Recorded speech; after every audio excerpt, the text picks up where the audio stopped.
جس کو اللہ تعالیٰ نعمت اولاد عطا کرتا ہے وہ اللہ کا شکر ادا کرتا ہے اور اسے اس کی اچھی تربیت کرنے کی تلقین کی گئی ہے۔ اولاد چونکہ اگر صالحہ ہوگی تو ماں باپ کے لیے قلب کا قرار اور روح کی تسکین ہوگی، اور اگر نیک نہیں ہوگی، اچھے اخلاق اور کردار کی حامل نہیں ہوگی تو والدین کے لیے شرمندگی، ندامت، ذلت اور رسوائی کا سبب ہوگی۔ اس لیے قرآن مجید میں انبیاء علیہ السلام کی دعائیں مذکور ہیں۔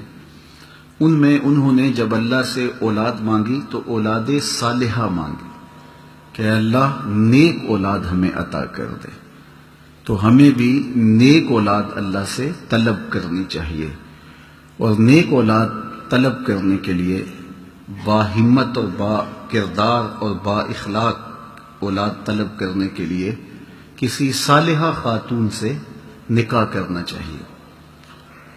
زمانہ جاہلیت کا ایک شاعر ہوا ہے ابو الاسود الدؤلی۔ ایک دن اپنی اولاد سے اس نے کہا کہ میں تمہارے اوپر احسان کیے ہیں، تمہارے پیدا ہونے سے پہلے بھی اور تمہارے پیدا ہونے کے بعد بھی۔ تو اولاد نے کہا کہ ہمارے پیدا ہونے کے بعد ہمارے اوپر کیے گئے احسانات تو سمجھ میں آتے ہیں، لیکن ہمارے پیدا ہونے سے قبل جو آپ نے ہمارے اوپر احسان کیے ہیں وہ کیا ہیں؟ تو ابو الاسود کہنے لگا کہ میں شاعر تھا اور میری آرزو تھی کہ میں خوبصورت ترین خاتون سے نکاح کروں، لیکن جب میں بیوی کی تلاش میں نکلا تو میں نے یہ فیصلہ کیا کہ میں اپنے بچوں کے لیے بہترین ماں تلاش کروں گا، تو میں نے اپنے جذبات کی قربانی دے کر کے آپ کے لیے بہترین ماں تلاش کی جو حسب و نسب میں، شرافت میں اور اخلاق میں بہتر تھی۔ اس لیے یہ میرا وہ احسان ہے جو تمہارے پیدا ہونے سے پہلے میں نے تمہارے اوپر کیا ہے۔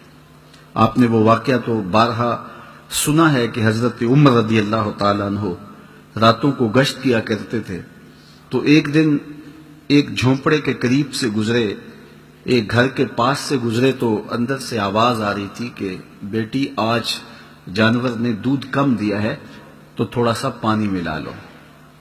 تو بیٹی کہہ رہی تھی کہ امیر المومنین نے اس سے منع کیا ہے۔ تو ماں بولی کہ امیر المومنین کون سے دیکھ رہے ہیں؟ تو بیٹی نے کہا امیر المومنین تو نہیں دیکھ رہے، امیر المومنین کا رب تو دیکھ رہا ہے۔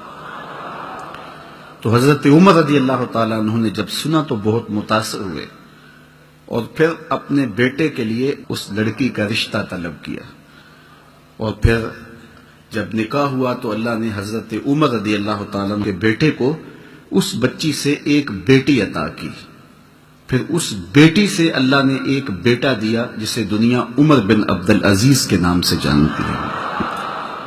اس لیے اگر ماں صالحہ ہوگی تو پھر اولاد بھی نیک ہوگی۔ تو اچھی ماں کا انتخاب یہ وہ عمل ہے جو ایک صالح اولاد کے حصول کے لیے کوئی شخص کر سکتا ہے۔